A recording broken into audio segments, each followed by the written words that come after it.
Wake-up call. Good morning. Sunset Shimmer reached her arm over to the empty space beside her. She had the whole bed to herself, and yet was confined to a single side, the left side, the side without the lamp. But her side did have its perks. It had the window after all, and on nice days she could sit up in bed and watch the sunrise. But today wasn't a nice day, so the curtains were drawn, and Sunset remained in bed. What time was it? She looked helplessly across the room to where her phone rested on the wooden desk, slowly regaining its charge from a wall socket somewhere down below. She should probably get up, get dressed, and be ready for when the doorbell rang. If she was being honest with herself, she should have done all that hours ago when she woke up. But getting up took energy, and right now, energy was the one thing Sunset Shimmer lacked. Okay, so maybe it wasn't just one thing, but it was the only one she wanted to think about. Maybe she would just stay in bed, let the doorbell ring and simply not answer it. But they would just come back tomorrow. Sunset groaned and, with a monumental expenditure of energy she didn't think she had, sat up. Her whole body felt heavy, from the tips of her fingers to her eyelids, and she briefly considered crawling back beneath the covers. She tried, hadn't she? Shouldn't that have been enough? She knew that it wasn't. Sunset climbed across the bed, planted one foot on the cold floor and recoiled. Where were her slippers? It didn't take her long to find them. One of the benefits of a mostly empty room was that things were easy to find. Across the room, exactly where she'd kicked him off the night before. One of them was even upside down. There was no helping it. Rising like a zombie from a shallow grave, Sunset lurched across the small space to her slippers. She slipped into the first one and nudged the second one with the tip of her toes to flip it over, and put it on as well. She frowned. Her feet were still cold. Now vertical and with unfortunately cold feet, it was finally time to check the time. She picked up her phone and unplugged the charger, which promptly fell back behind the desk. She sighed. That was a problem for later. As for right now, it was 1:45. What time would a doorbell ring? Sunset racked her brain. She knew she'd written it down somewhere, but what was wrong with her that she couldn't remember something as simple as a date and a time? Well, a lot was wrong with her. That's why the doorbell was going to ring. There was no paper on the desk, nor anything scrawled or carved into the wood, which meant she must have written it somewhere else. The kitchen, maybe. She had a lot of unread messages, some from Rarity, Applejack, Pinkie Pie, Fluttershy, Rainbow Dash, but those were a problem for later too. She told herself that she would go back to them, and she would. Probably. For now though, she tucked the phone into the pocket of her pajama pants and moved to the door. With the absence of a warm body to heat it, the hallway was even colder than the bedroom. When had it gotten so cold? She passed a barren bookshelf and a pair of empty picture frames on the way to the kitchen, making a point to ignore the thing in the corner by the front door as she entered the living area. But if she made a point to ignore it, was she really ignoring it all? She didn't know. What she did know, however, was that it was hard to ignore something you could see from practically any place in the house. Open concept, they called it, and apparently it was all the rage these days. One person could be in the kitchen while someone else watched TV. Great for entertaining and for making the most of your space, but with no one else here and great big vacant spaces where furniture used to be, Sunset thought it just looked empty. The kitchen was nestled in one of the corners of this empty space, with cupboards, counters, and appliances lining the two walls and an island in the center. It was on this island, affixed to the marble countertops, that she'd never really wanted but had been outvoted in favor of. She frowned. How had she been outvoted exactly? It didn't matter because she found it. A yellow sticky note with 230 scroll on it, underlined and circled. There were other words as well, but Sunset ignored those too. She checked her phone again. Another unread message from Rarity, and it was now 5 minutes to 2. So she had time then. Time enough to have a shower and maybe get something warm in her stomach. Cracking open the fridge, Not exactly warm, but she had to start somewhere. Sunset stared at the sparse contents within. Condiments, mostly. Nothing that could reasonably be scrounged into an edible meal. That shouldn't have come as a surprise after all. To stock the fridge, she would have to go to the grocery store, and that would have involved leaving the house. She tried to think of the last time she'd done that, but the answer just depressed her.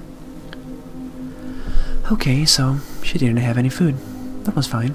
She'd pick up something later, after the doorbell rang. For now, she'd have to settle for something else. The cupboards were similarly bare, but she did manage to find a bag of coffee ground and half an empty box of tea bags.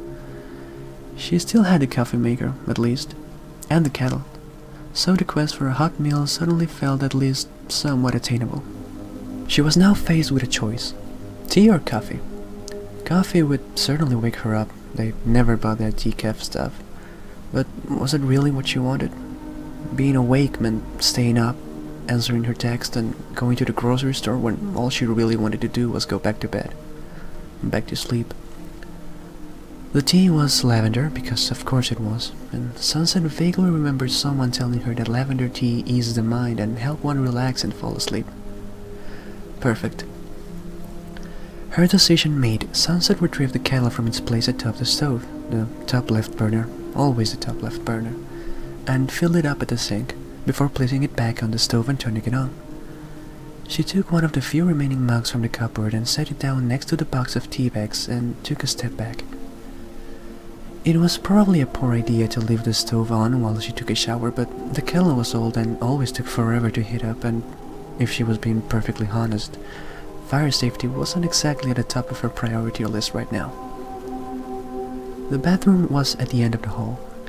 It wouldn't have made sense for it to be off to the master and only bedroom, unless of course they wanted every guest who had to use the facilities traipsing around their unmentionables, but more than once, Sunset found herself cursing the distance from her bed to the bathroom when she was forced to make a midnight trip. Sunset wasted no time. She closed the door, ran the shower, discarded her clothes in a heap, and did her best not to look at herself in the mirror while the water heated up. She knew she was a mess after all, and didn't need her reflection reminding her. Stepping into the torrent of hot water and feeling it cascade over her bare skin was the first objectively good part of Sunset's day. But even this bliss was not to last. Phantom doorbells haunted every quiet moment, and more than once, Sunset found herself poking her head out of the shower and peering through the blinds, making sure that no one was waiting for her at the door. It didn't help that a pair of rings, formed of residual shampoo and conditioner from a pair of now-missing bottles, stared up at her like a pair of wide, judging eyes from the ledge of the bathtub shower combo, which made the experience somewhat less relaxing than Sunset had hoped. The kettle whistled in the kitchen, and Sunset let out a dejected sigh. She took hold of the shower's handle, turning it not so far as to seize the flow of water, but enough for the water to go from hot to ice cold in a matter of seconds. The air was sucked out of her lungs as her whole body clenched in shock. She could only stand it for a few seconds before she had to turn it off completely, leaving her standing naked, shivering, and alone, with no one to blame but herself. She pulled back the shower curtain, coming face to face with the mirror. Her reflection was blurry, obscured by layers of steam, making it look like a vaguely human-shaped blob. That was a surprisingly accurate depiction of how Sunset felt at the moment, and after a few seconds of staring down at her doppelganger, she finally managed to look away. She grabbed a towel from a hook, the only towel she remembered, and quickly dried herself off and wrung the last out of the chilly water out of her hair. She pulled back on her pajama pants and her t-shirt, slipped her feet back into the slippers, and grabbed a ratty sweater from another hook before making her way back to the kitchen. In a much-needed stroke of good luck, the stove hadn't caught on fire, nor had the kettle boiled off so much of its water to have rendered the entire process moot. She turned off the burner, grabbed the tea bag from the box, and deposited it in her mug, before gingerly following it with a stream of boiling water. There, that wasn't so hard, was it? The box said to let the tea steep for 5 to 10 minutes, but that seemed like an awful lot of time to Sunset. She carried the mug over to the only remaining comfortable chair in the apartment, and stared at the spot where the TV used to be. It was difficult to miss something she never used, thousands of channels and still never anything on. But she did. A useless TV was better than another empty corner. It was halfway through the steeping time of her tea that the moment Sunset Shimmer was treading arrived. There was nothing special about the doorbell. It didn't play the Westminster Chimes or any other catchy if forgettable tunes. No, it was a simple ding followed by a dong, and yet this uncomplicated pair of notes drove Sunset's heart into overdrive. She found herself pinned to her seat, her knuckles turning white as they gripped the mug so tightly that, had she been in her right mind, she might have feared shattering beneath her grasp. But Sunset was weak. Too weak to stop what was coming, and certainly too weak to crush a mug with her bare hands. She thought she might be too weak to confront the figure who waited on the other side of the thin, wooden door, but nonetheless rose and, as if in a trance, walked over to the waiting portal. With one trembling hand, she turned the knob. "Hey, Sunset." "Hi, Twilight." Twilight Sparkle looked amazing. Her hair was tied up in a neat bun and she had a puffy pink scarf woven tightly around her neck. Her purple jacket matched her boots, and paired with her thick black leggings, Twilight was clearly well suited for the winter weather. Twilight regarded her with a curious look, and suddenly Sunset felt extremely self-conscious about her appearance. Damp, matted hair, bags under her eyes, ill-fitting pajamas. She felt like a beggar standing before a queen. "So," started Twilight. "Right," said Sunset. "Of course, come in." Twilight wiped her boots on the tight welcome mat and stepped across the threshold. Sunset retreated a few steps but never turned away. "Is that tea?"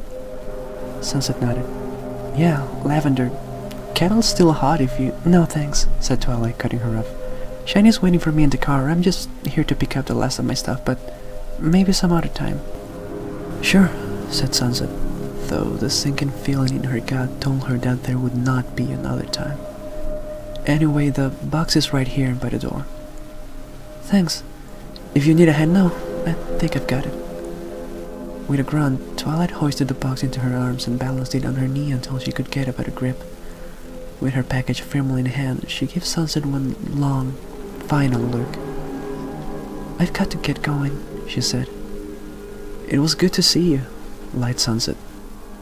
Twilight nodded. "Sunset?" "Yeah?" "Take care of yourself, okay?" "I am," said Sunset, followed by another short pause. "I will.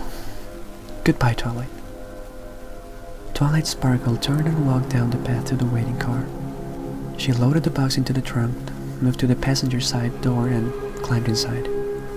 Sunset stood in the doorway, the steam from her tea vanishing into the winter air as she watched vigilantly until the car disappeared around the corner and out of sight. Sunset closed the door.